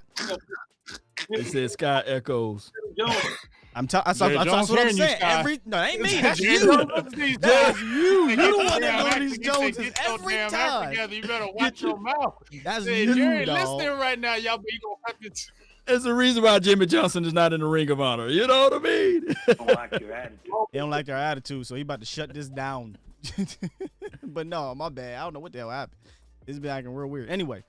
I feel like the receiver position is so fascinating because I feel like Cooper has stamped himself as, forget that trade talk, forget that cut talk. He performed extremely well with 4 different quarterbacks, 3 that probably had no business really starting games. Nonetheless, they did. And then Lamb had a great year, and then Gallup also had a great year. Before I ask you about the Gallup thing, because a lot of people are talking about that, I kind of want to get your thoughts on Lamb's rookie year and from a receiver's view, not a fan. We just love everything he did, but from a receiver's view, what impressed you about the young guy as a rookie? Because you definitely said he was going to ball out, and he did. I think the thing that I liked about CeeDee Lamb is 1, his confidence, and 2, his ability to run multiple routes so early in his career. And that's a thing that it takes time. You have guys in this league who are 3, 4, 5, 6-year vets, and they still can't consistently run routes. He and his trainer, he's one of those guys who goes down to Houston to the Footwork King, and he just got big shout out. Yeah, I like the way that big shout out to Rashad Whitfield. I like the way that he runs routes. Like, he is ahead of the game when it comes to route running progression. Normally, it takes guys, again, seasons to get a feel of how to run routes and coverages, how to be soft, how to be able to maneuver and angle. I think he has a really good feel on the way that he runs routes at a pro level rookie season. It's very rare. It's very rare that you find guys who can be successful in the slot. And partly being their rookie seasons, the slot is a feel position. Not when I say feel, F-E-E-L, feel. You have to be able to feel zones. You have to be feeling when linebackers are coming. You have to be able to feel that hole in behind the linebackers in front of the safeties. You have to know when cornerbacks are squatting. So you got to be able to feel certain routes. How, sometimes I'm not the first guy in this route. So I can't run through my window when I have a certain route. That I can take my time and work my route. And sometimes people don't understand it. They just think, I gotta go. And so they go so fast. And now when the quarterback comes back to him, he's like, oh no, you missed the window. Take your time. So I'm extremely impressed with his feel for running routes as a rookie, especially in the slot. That is a very unique spot to have to run routes from because of all of that space. People think, well, you got all the space you've been doing. Nah, because while you have a lot of space as far as a two-way go, you got guys that are coming from everywhere. You got guys who are undercutting you with the linebackers, run to the flat. You got robbers, safeties. You got, cover two safeties. You got hole or rat defenders that they call them. You got cornerbacks that sometimes will act like they go in one way and then spin back and come into your corner route. So the biggest thing for him is being able to have that feel. And I think he did a really good job, especially with having multiple quarterbacks throughout his rookie season, being able to navigate and adjust to that. So the feel and the route running for me from a guy like that early in his career is impressive. Yeah. I thought, again, everything you said just took it to another level, and I can't wait to go back and watch even more so I could see the nuances of what you were saying. Now, so I hope you are paying attention. He does have to improve on. And sometimes it's all focus. It's all focus, the drops. Yeah. And the drops for him are just all focus things. It's not like he can't catch. He can catch. But sometimes he gets, and that's a rookie thing, he gets ahead of himself. Yeah. Because you're trying to make the move before. Right. He's thinking about, I got to go right. He's trying to do something great every single time. And you don't want to take that away from him, but you want to understand, son, catch the ball first. So he has to just really focus in on, let me look the ball in all the way before I now get saucy. Because he had a lot of drops this year where it was just like, I was going to say that. Yeah. It looked like he was moving. He was looked like you could tell like he was looking at his next move before he caught that ball. Yeah, make the catch you made in Minnesota and then drop the slant route in New York. Right. Yeah. But those are if you go back and look at, I think he had 7 drops this year. If you go look at probably half of 7, at least 3 or 4 of those, they were exactly like you said. He's trying to make a move before he catches the rock. He's not focusing. It's not like like you said, he can't catch. I don't technically think he has a dropping problem. I think it's more of a focus problem, like you said. It's something that I don't know. I don't think that this is going to be an issue for him moving forward. Somebody that it kind of has been an issue with a little bit or a lot of bit, depending on how you want to factor it in, is Gallup. I appreciate you, Sky. Yeah. Yeah. but before you go to Gallup, Jesse, what is your grade on CeeDee? What was your grade this year? Yeah, are you a hard grader or you want to soft graders? I'm a hard grader on young guys. Okay, so yeah, what's your grade on them? I would give CeeDee a B+. B+. Oh wow, that's a pretty good grade. I mean, that's a good grade. Good grade. That's a good grade. That boy good. I mean, I bet you'd be an A. I bet you'd be an A, Jesse, if he only had 1 or 2 drops. Yeah, and think about his drop. They're crucial drops. Mm-hmm. They're wide open in the end zone. You dropped it. Like, you know what I'm saying? Like the one against No, actually it was. I think it was the Giants game. It was a home game. The Washington game. I think didn't he drop one against Arizona a touchdown? He dropped or a the couple. Eagles. Yeah, that Washington game would have changed everything if he caught that one. Yeah. He had 9 drops this year. It was 9. Wow, it's 7. Wow. Way too many. That's a lot of drops. There's a B flat now, huh? He get a B, not B+. It's a B. 9 drops. That's a lot. That's too many. 9 drops. That's a lot. They were credit for, and drops are funny, but I feel like if it's 9 drops and there might be 2 suspect ones, I feel like there probably was a legitimate 6 or 7 legitimate drops, because drops is a weird stat, but 4. We just named exactly. We named 4 good strong ones. Good strong. Good 4 and a possible. Like Spain. About 4 and a possible. I got 5. I got 5 over here. 5 and push, man. Blind 7 on us with them damn drops. That's what he better do next year. Go blind 7, man. Blind 7. I ain't gonna drop nothing on y'all. Hold on. Hey, Jesse, Go ahead, Scott, because I know you about to ask him that about Gallup. Yeah, I just want to know his thoughts on Gallup as a player in general, his development. Bring up that trade too, Scott. Well, yes, and that was the trade talk around Gallup because of 1 year left on the contract, Jesse. We got 3 receivers. Kind of what's your take on that as well? But before I get into the trade, I do want to know his take on his development as a receiver, kind of how he gave us the ins and outs on CeeDee, what you see with Gallup before you get into the trade talk. The one thing I didn't like about Gallup's game this year, Gallup is a guy who doesn't trust his hands 100% of the time. He's a body catcher. He doesn't trust his hands. Like there's times, like when I watch guys and they do those unnecessary jumps to catch it, like the cradle it, I go, he didn't trust his hands. Terrence Williams. Like he didn't trust his hands. And when you give Michael Gallup like time to think about a ball coming his way, sometimes it's trouble. But when he's fighting and trying to just focus on, getting the ball caught, then it's a good play. But what I love about Michael Gallup is he played his role to perfection. And that's key. That is so huge in a player because everybody wants to be number one, right? And everybody can't be number one. There's only one number one, and that's Amari. But you can be number one in your role. And his role was to be basically number 3 or 2B. That was his role. And in his role, he did a hell of a job in his role. And it was stretch the field. It was be there when we needed you. He's not asked to run many routes. He could do a better job at the line of scrimmage. But for a guy like Michael Gallup, and I don't know, people are saying like, oh, but he can be a number one. He can't be a number one. Not a number one. He's a number 2, 3. Like that's like his ceiling is number 2. Like that's his. And that's okay. There's some really damn good number 2s. That's listen. That's fine. Yeah. Number 2s eat. You need a number 2. Every Batman needs a Robin, and that's okay.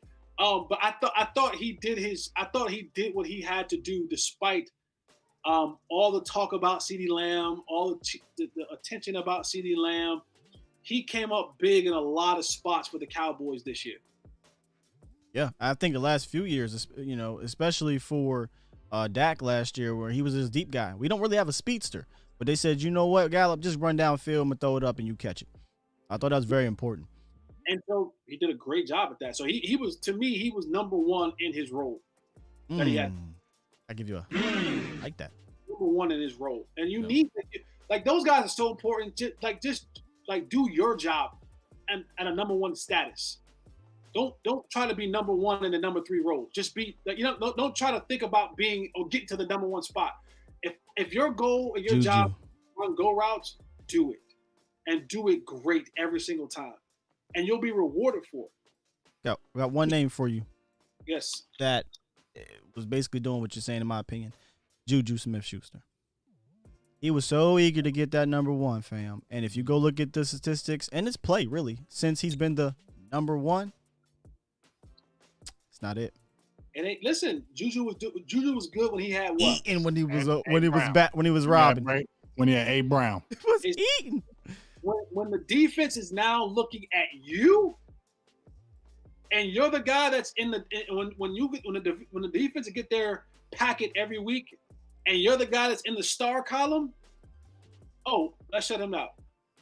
Let's shut him down. Let's shut him down and make someone else beat us. It's different when you the guy. It's different when you now become the hunted. It's a different mentality. I want guys to understand that, because everybody was saying, oh, number one. Everybody ain't built to be a number 1. And that's what about Diggs over there on Bills? Hold on, though, because I want to stick to the Cowboys. That's why I think Cooper, Jesse, is so valuable to this team. Because he opens it up for everybody else. Yeah. He opens it up for everybody else because he's a true number 1. I knew that when he came to Oakland and they tried to go wide receiver by committee. You can't. I said that's not a real thing. Not in this league, because now we go by committee. Oh, these jokers ain't no dogs out here. We pressing them and we blitzing. No roll coverage. We sitting on all of these, man. Coverage zero. I said, oh, you see it. Like, he's a different dude. He runs different. His route is different. His cut is different. His explosion is different. His playmaking abilities are different. Everybody ain't built to be number one. But when you got a number one, everyone else's job become a hell of a lot easier. Do not trade Cooper. Yeah. Hey, let me ask because that's been getting too much stuff. Go ahead. Let me ask you one thing about the Gallup, because I have been bringing up Jesse, and I wasn't trying to disrespect Gallup or anything like that, but his contract is getting ready to come up, and I like what you said about. He said he understood it. He played his role to perfection. Now, I feel like he's going to want to get some money because he's going to look at his value like, I want to get paid. Okay. So if he wants to get paid and you're looking at that his contract he's got one last year on his contract, would you look that if there was a really good deal out there to say, hey, he's coming up on his contract, let me go ahead and try to move him and get somebody for this, because I might not be able to sign him because he's going to want that money and we're not going to pay him that number one money. And he's probably going to want to get it. He's not going to want to get substantial, money less. I mean, you played this game. You got to get what you can get because you never know when this could be your last game. So what do you think about that on that tip? That would you think about maybe looking at some outside things, maybe defensive players, draft picks, because you may not be able to sign a Michael Gallup in the future? Yeah, if Michael Gallup in his mindset is thinking he's going to get number one money, somebody's advising him wrong. Completely wrong. That's one. Two, if you tell me trading him could bring me back a solid defensive player, then I start looking at how to weigh this thing. Because if I can't bring back defensive players going to help me cut down teams scoring 36 points a game on us, and I can't score 36 points a game, then I lose every week. So if trading away Gallup and what I get back for him is going to help me decrease the number of points that are being scored on me on defense, then I have other guys that I can have step into that spot that's going to help me maintain or increase my dosage on offense. So that's how it happens. Like, you got to look at it like, what are we trading him away for? Mm-hmm. Right. Is it bringing back something that's going to help us? Because if it's not, then we put ourselves in a deficit. Because the Cowboys, and I think Bobby Belt put this stat out. Like, the Cowboys in the last, which, by the way, I got fired for the same stat. This stat, Wow. This stat literally led me to get fired. Might be the melon. And in 2019, since 2019, the Cowboys are 14-2 when they score 30+ points. Go ahead. Tell them. The Cowboys are now 0-16 when they score less than 30 points. Wow. That's crazy. Wow. Oh, hey, man, you got me thinking that my mind is going to say that one more really? time. True. Repeat this, both of Are you us. serious? It's true. The Cowboys are 14-2 when they score 30 or more points. They're 0-16 when they score less than 30 points. Now, the part where I got fired at was I made this very same argument that the Cowboys need to score 30+ points a game to be in football. I remember you saying that so damn much too.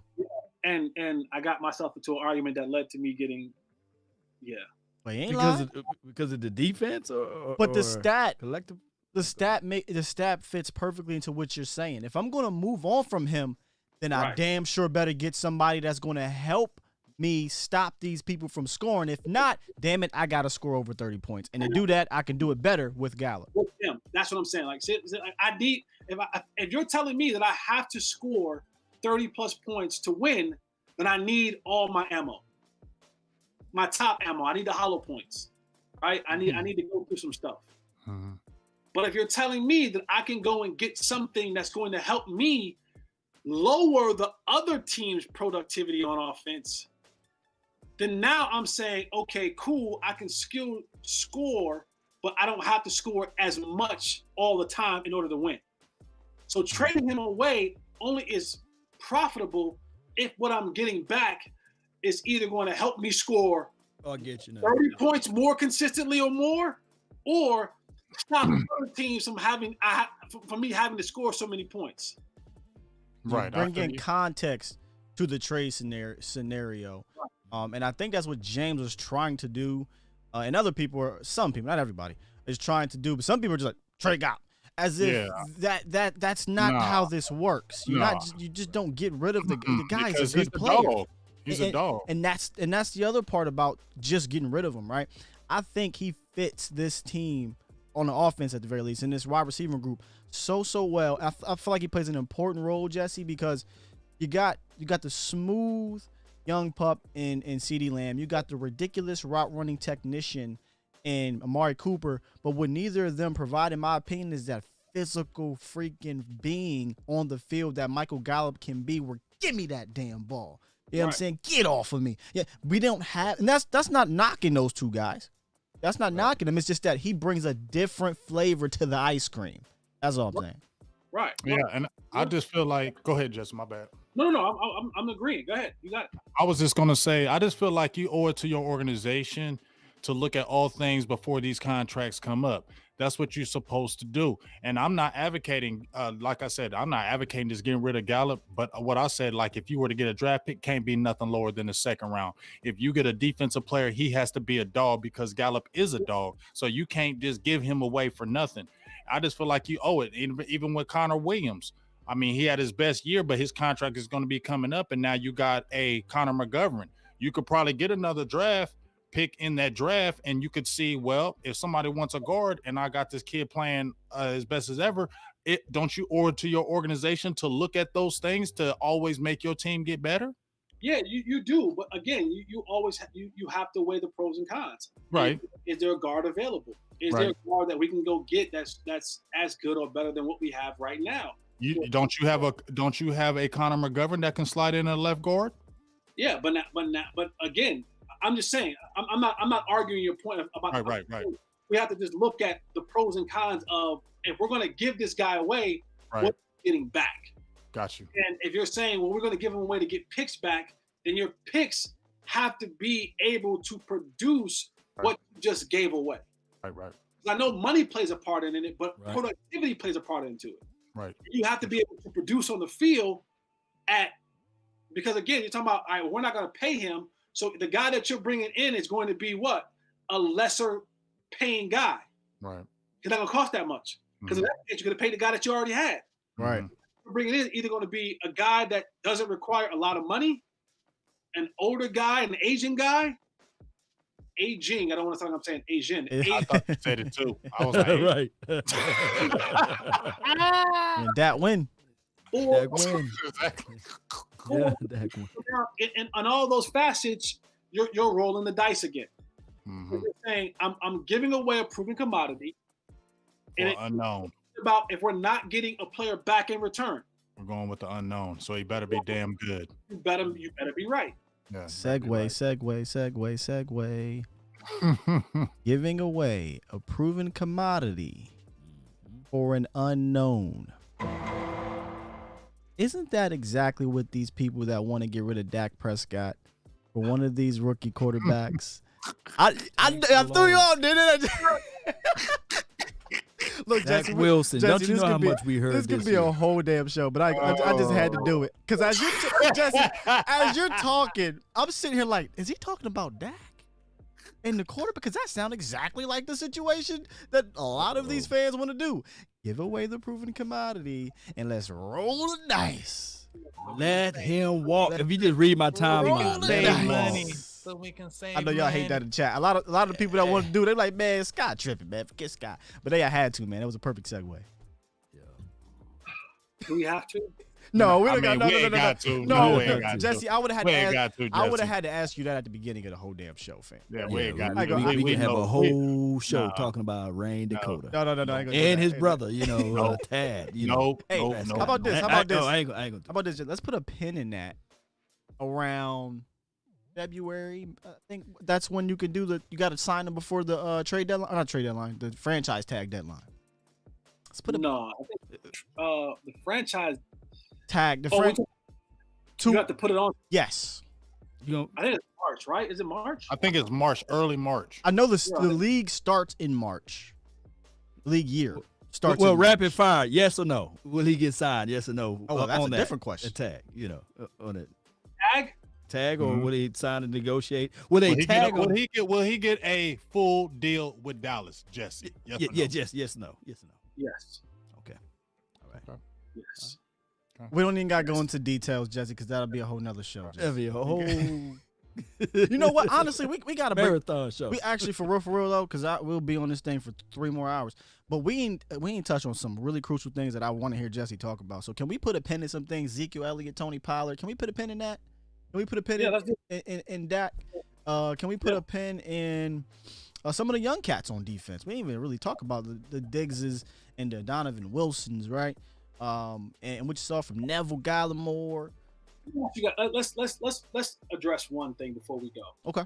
Let's address the Donovan Wilson situation. Oh. I want to. Wait, that's a situation? Really? Yeah. Talk to us. Because I'm on the fence.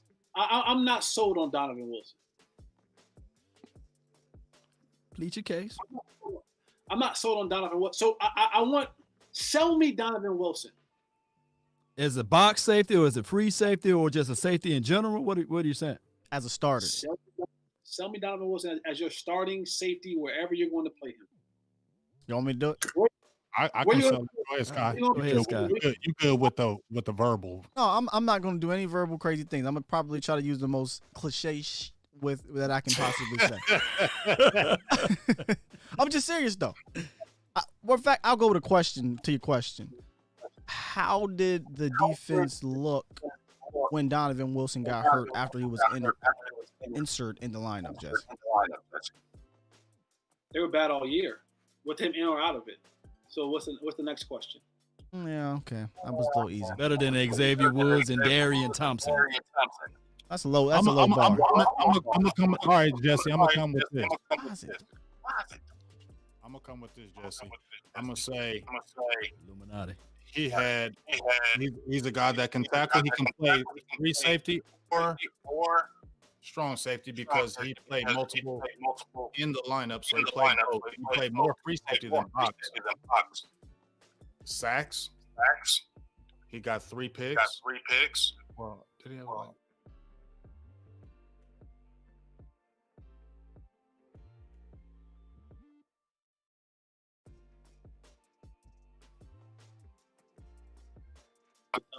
With Wilson, I think people get excited about his ability to hit. And some people are like, he hit.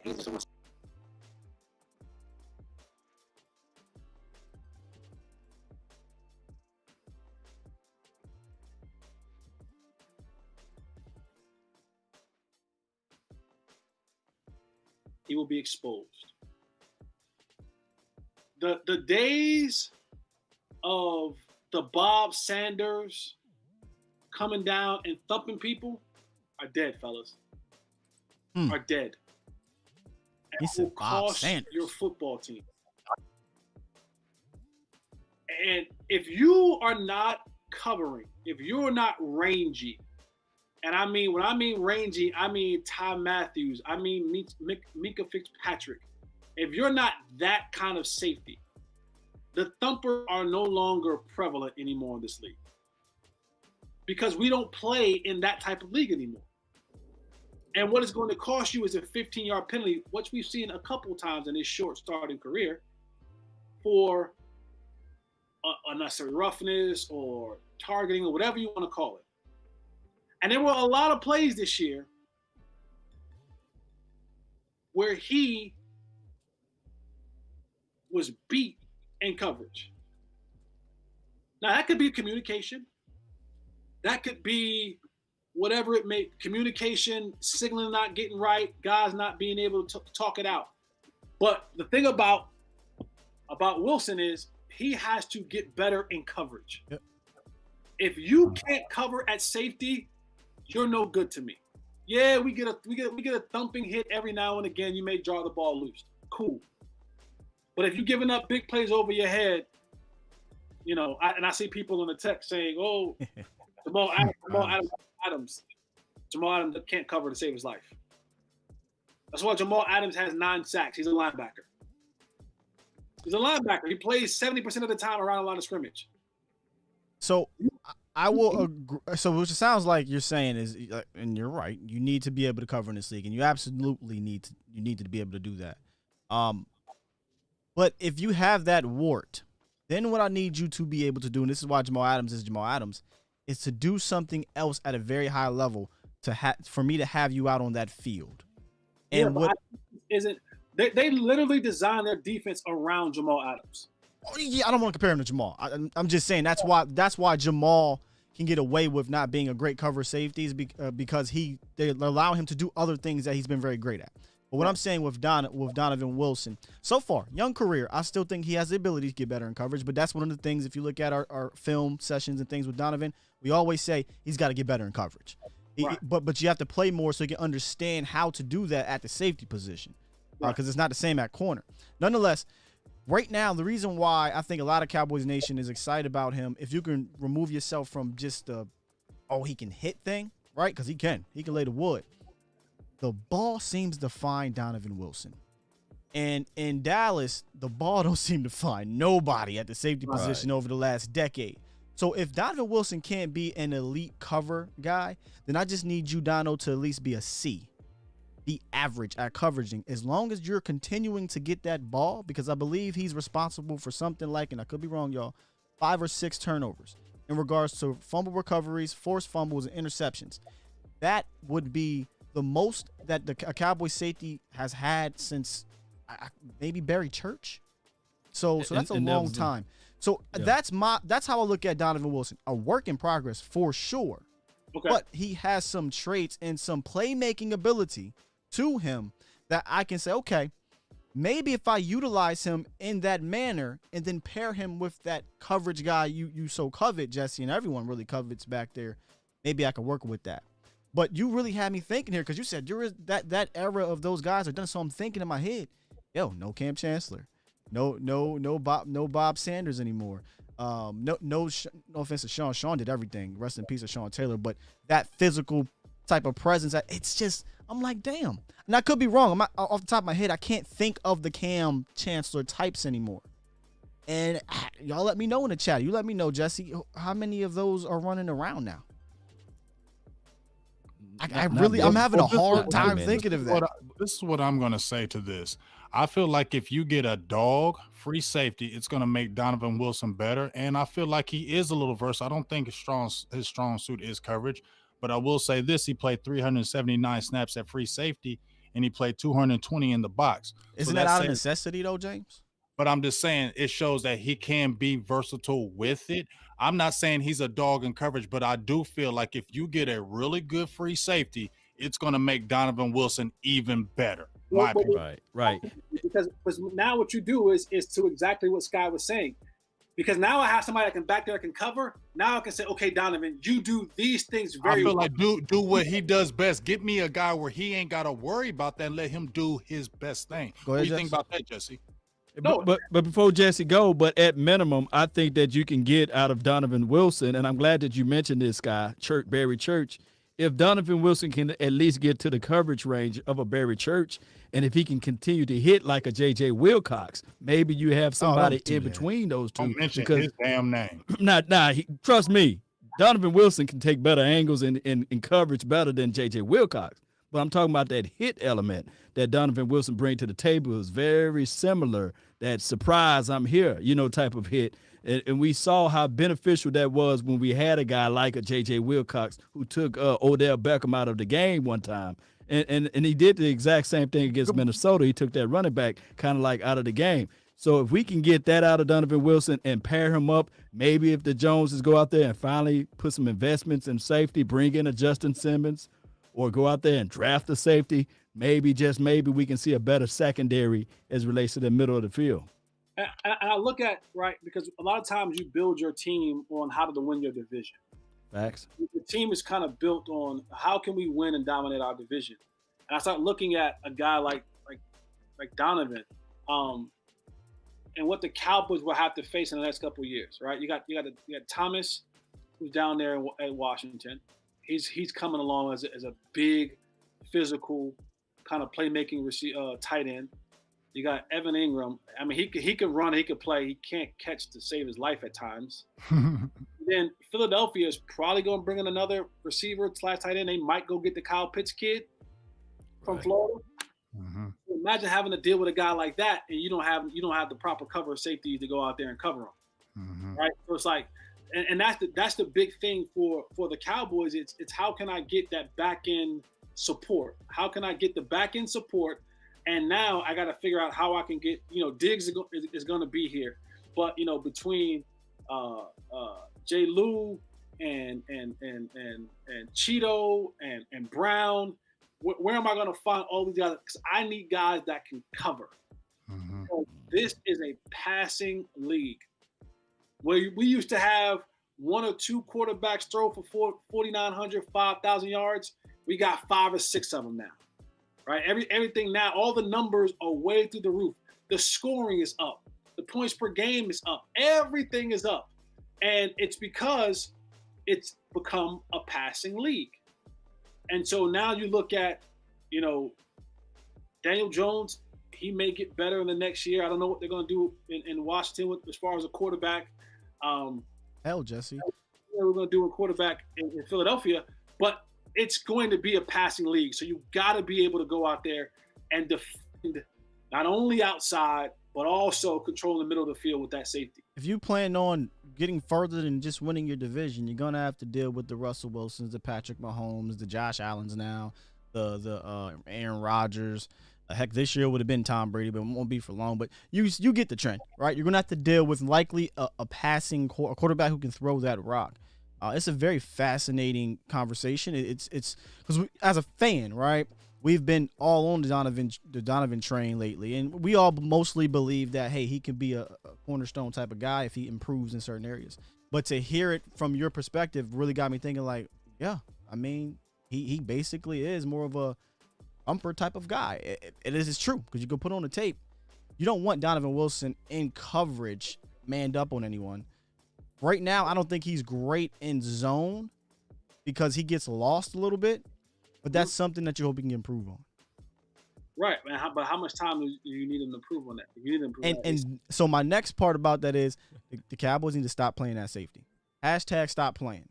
Go get you a guy that can cover. Now, I don't mean in the 6th round, the 7th round, the 5th round. I don't care if you got to spend money. I don't care if you got to draft one high. Go get you one. You had the opportunity to get an ET. I ain't just talking about this year. Earl Thomas, you could have got him a couple years ago. You passed. You had the opportunity to get a Tyrann Mathieu. You passed. For whatever reason, Jesse, you said, and we all agree, this is a passing league. It for sure is. Why this franchise seems to not see that and operate backwards is mind-blowing to me. And the reason why I say they operate backwards, they don't value the safety position. They value the running back position way too much, and they pay the linebacker. This ain't 1992, Jesse. It's 2020. But Jesse, just tell them it's hard to stop shopping at TJ Maxx and Marshalls. You see that deal in there, you say, man, this jacket, I can get it at Marshalls instead of going to one of those nice upscale type of stores. So I think that's what's going on with the Joneses. They love going to the Burlington Co-Factor. They love going to those TJ and Maxx places. That's just how it is. But only for the defensive play, though. On the defensive side, yeah. Don't look on offense. On offense, they go to the custom. They call up the tailor and say, "Hey, we need something sweet. We need something nice." But on defense, they go, "Let's go down to the Goodwill, see if we can't dust something off the shelf down there." And you're right. This team has never been one who has coveted the safety position. And I think as much as people want rush ins, I look at Bill Belichick. Yes. Bill Belichick I function. love that analogy. Yes. No, if I can cover, I can create pressure. If I can cover with 4, I can create pressure with the other 7. But if I got to keep committing more guys to come, and if you watch, Brian Flores is in Miami, it's the same thing. Byron Jones, Xavier Howard. It's like, if I can cover, I can get the rest of these guys. I can create confusion up front. I can create enough pressure up front if I got guys on the outside that can cover. And for me, I'm like, if we got guys who can cover, I can create the pressures. I can create the mismatches. I can create the confusion up front with the rest of the guys.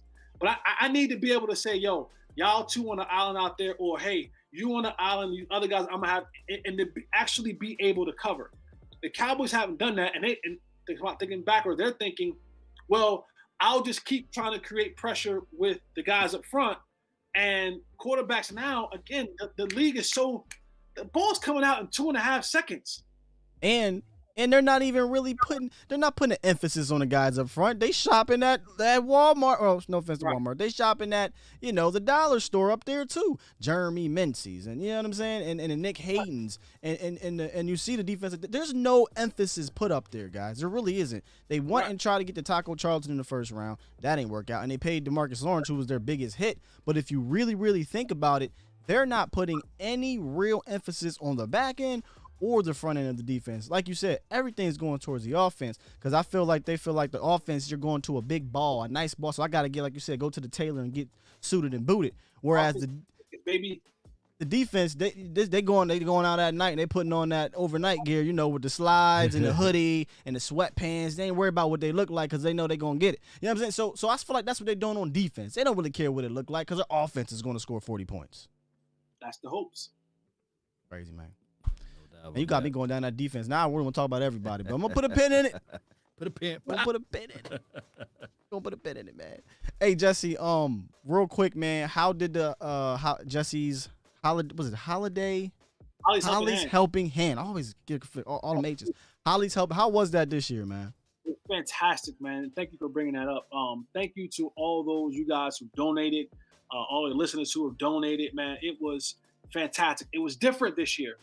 We worked with an orphanage. I don't call it orphanage anymore, but it was an orphanage, so to speak, here in the DFW area, and we 36 kids, and all these kids range from 6 months all the way up to 14 years old, and these kids are they're in foster care, and so they're in these different placement homes, and placement homes are basically, hey, you're gonna live with this family in hopes that someone comes and gets you. That's basically what it is. And so a lot of these kids didn't have. And through donations, and man, we were able to give Christmas to 36 kids. Wow. So it was great, man. And actually this year, 36 is the most I've ever done. So that was great for me. I never did 36 before. Wow. The donations were amazing, man. We got some really great stuff. Let me give a shout out to Old Navy and Grapevine Mills Mall. The manager, the general manager of that store, Sarah, she did a wonderful job. Her staff did a wonderful job. Thanks to the volunteers that came out and helped shop and bag stuff up, man. It was a great opportunity to go and just meet some great people and be. Just do good, man. Yeah. I just want to do good, and it was great. It was great, and so hopefully, I want to do 50 next year. I want to do 50 kids next year. So let's go. I'll be coming to you guys, for your support and your platform and your fans, because it was a great thing, man. And hearing all the messages back from the kids through the organization, it was just like, man, this was great. We loved it. And so So it was fantastic. Thank you all, man. It was great. It was great. Because I was a little nervous. I'm like, man, we in this pandemic. I don't know how it's going to roll. It's going to, I was like, man, people probably tight, and I get it. I understand it. Nobody really got extras right now, and people showed up and showed out, man. And it was fantastic. And those kids were blessed, and I was blessed to be able to be a blessing to those kids. Thank you, guys. I appreciate that. Ain't no problem at all. I got a question. Is this year round, or is it just at specific times? So the big event that we do is the Christmas event. But there's all other little small things that I do throughout the year. You know what I'm saying? Where needed. Like this is like the crescendo of the year is the big Christmas event. So I do little things. I'll do scholarships sometimes. I'll do like $1 scholarship sometimes. I'll raffle stuff off. I do. Last year we cleared lunch debts nice. to local school systems. We did feed the homeless. We did blanket drives. So we do little things like that throughout the year, but the Christmas is just a real big crescendo to the year, and it's one that Christmas is my favorite holiday. So it's one that I really just like. I just like being a blessing during that holiday. You know, it makes me feel real good, man, that you do that and helping to contribute to that. And I'm more than willing to help as long as you got this going on, man. Yeah, I appreciate it, man. You guys, I do. I really do appreciate that. All right, it looks like the Illuminati Echo God's gonna come back. So. I'm gonna press this button, just. I don't know what else to do. Thank you guys for rocking out with us. I don't know what's happening with the Echo, man. Hey, Jess, we'll holler at you for a few seconds after the show, but appreciate everybody, all the subscribers, all the listeners. Make sure y'all run this back if you did not listen to the whole thing. Jesse was fired per usual, man. Late night hype, y'all. Peace.